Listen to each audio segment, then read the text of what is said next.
The New Yorker, British, French and Italian Vogue. This is a magazine where you can find Max Vadukul's photos on the cover. He is noted for his art reportage photography, which he describes as taking reality and making it into art. Photographer's first success came when he met now friend and longtime colleague Yohji Yamamoto. It's been 38 years, and I'm now shooting another campaign for them in March for his first line that he created in 1972. It's called Wise, Y''S, and it's the best-selling line, and it's the most important line for the brand. But nonetheless, it's sort of like, I scratched my head thinking about how it's possible. When I arrived in Paris and we first met, for him just to simply say to me, I presented 20 photos in black and white, and he simply said, "You're going to shoot my next campaign." And I'd not really ever I hadn't even done French Vogue yet. I mean, it was incredible to be given that opportunity. And when he said, "What do you want to do?" I said, I'd like to shoot your campaign as if the models are like birds landing on the pavement and the streets of New York, and life happens around them. He simply nodded his head and said, "All right, get on with it." And, within 2 weeks or a week, I think we were in New York casting and shooting. And of course, I did 2 catalogs that were historical from 1984, 85. The rest is history. I mean, it literally made my foundation of my career. I mean, everything else followed magically. How is it to work with him? We say very few words.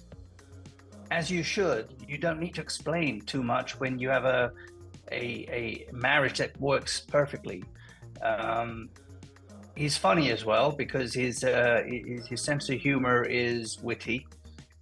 His English is incredibly good, although I don't think he will agree to what I say, but I think it's very, very good. I think his sensibilities align with mine. I like black and I like white. And this is very, very interesting, because I've been fascinated by just the world of black and white.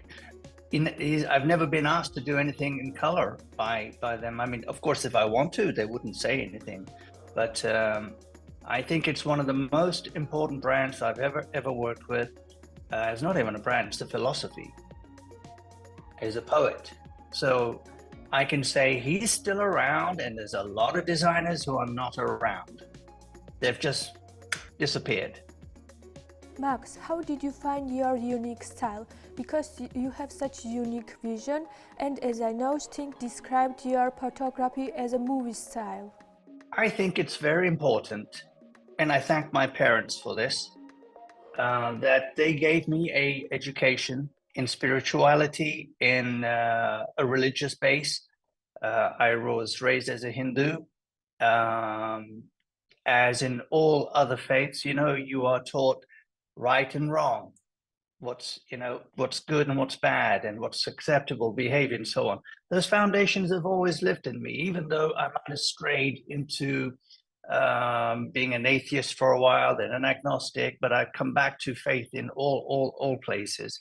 I think that it has a fundamental influence on my finding my voice. And there's no question about that.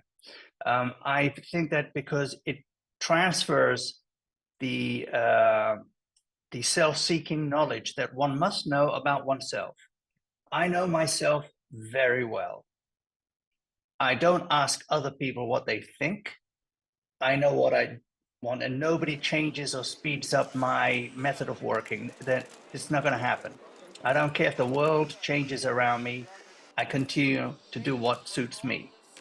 Now, that obviously can sound very arrogant in an environment where everybody at the moment wants to, well, mostly, not everybody, wants to conform to a certain narrative, which I simply don't agree with. So that's vital to me. And I'm going back into the 80s. I'm talking about as early as 1982, 83, 84, when the images of other photographers were being displayed in French Vogue, Italian Vogue, British Vogue, American Vogue. The mantra was very straightforward. Well, this is the trend. We have to be shooting like this. And I would be like, no, I'm not even going to look at the magazines. I will not even open them. And so my friends who were trying to be successful photographers would buy magazines all the time and follow the trend. They didn't get anywhere. One of the first things I said was, I am never going to look at a magazine until I find my way. And after that, once I'm sure I have my way, I can look at anybody. So that was the first thing. I decided that it was very clear to have a clear voice, and black and white was the discipline I was going to use to communicate. I want to ask about this too, because as I know you were not retouching your photos, and as I know your first Vogue cover was not retouched. Hey, you bring up a very good point. The thing is, it's like, let's just go back to that story. That is an incredible story. I mean, that is one of the historical fashion photography stories. In fact, it's not even a fashion photo, they're photographs. You know, it goes past the point of describing a look or a dress or an item. It becomes a photograph. But that's also, thankfully, I had very good editor-in-chiefs. I had my editor-in-chief at that time was Irene Silvani, who really believed in the magnum photography and reportage, and she brought that feeling to Paris Vogue. So when I did that story, it was really all shot on film. I shot it in New York with Linda, and we were supposed to do, I think, 12 pages in 2 days, which is a luxury. But that story really was a difficult situation because it rained and rained and rained and rained the whole day. And I now was stuck with about half a day left. I'd cut into a day and a half of rain. And I remember working with the fabulous Nikon cameras at that time. I think it was an F4, still my favorite little machine. And I did 16 pages in half a day. I mean, we really worked in a very fast way, super fast. And the pictures, the resulting photos, even if it was raining or foggy or whatever, we worked under so much pressure to get the pictures, but it was a lot of fun. And Linda was an amazing model because I could direct her and she got it right away. She understood immediately. I got back and I processed all the film and I looked at the contact sheets. I was so excited. I thought, oh my God, this is so brilliant. And, you know, again, the pictures are in movement, they're soft, they're in and out of focus, etc. Today, they throw everything out. It's not sharp, they say. I mean, you know, I'll hear sometimes when I shoot digital, I quite like it digital because I like the results. But I'll hear a tech goes out of focus and I go, shut up. Shut up. What are you talking about? Stop talking like that. How dare you speak to me about sharp focus? I made a career out of blurry pictures. I still do. I want to ask about photo of Tatiana Patritz because she passed away not so long ago. So how it was to work with her? I mean, the era, the period of fashion photography that I worked in the late 80s and 90s really was about the supermodels. I mean, they're amazing, amazing women. But really, I was very, very fortunate to have the access to the real supermodels. They still work today, you know, and they earn more money than the other girls do. They're more relevant than ever too. But Tatiana, amongst the whole lot of them, was different in the sense that she was uniquely beautiful, but they were all beautiful. The only thing is, she didn't have to do anything. See, Tatiana could just stand there or sit, and you were just paralyzed by the look. I mean, it's so beautiful, such an extraordinary face, the eyes, an inner silence. She had an inner power that she could project from outside, inside, inside out. She was one of those models that normally I like movement. You know, I really get my girls to move and it's quite physical for them. But with her, I was quite happy just to let her breathe and just like maneuver myself around her, kind of a meditation. She required very little effort in terms of directing because she was an inherently perfect natural beauty. and a person very much connected to healthy living, good life, horses. She lived in the countryside in California. And I don't think she had a chaotic life. I think she had a very nice existence. So I was very sad, of course, very sad actually to know that she passed so early, 56. You know, I'm 61, and she's 56. I mean, that is damned young to go. So she is one of those. And of course, I found this cover photo with no logo on it. And I thought that the public should see it unretouched. This photo, right? I mean, just if you blow it up on your screen, because I think the quality is still very good, just look at that face, look at the eyes. And it's incredible, it doesn't need anything. Through his career, Max Vadukul has photographed many world-famous faces: Brad Pitt, Angelina Jolie, Mick Jagger, Paul McCartney. But when asked what was the most special shooting, he named the photo shoot for The New Yorker about India, for which he photographed Mother Teresa. And as you can see, this was the issue. But what's amazing is that my name is right here, Max Vadukul, on the cover.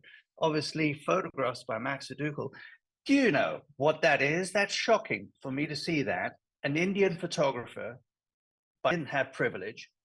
And yet I find myself on the cover of The New Yorker. That is astonishing. But what was even more astonishing was to give the assignment to me. And I did so.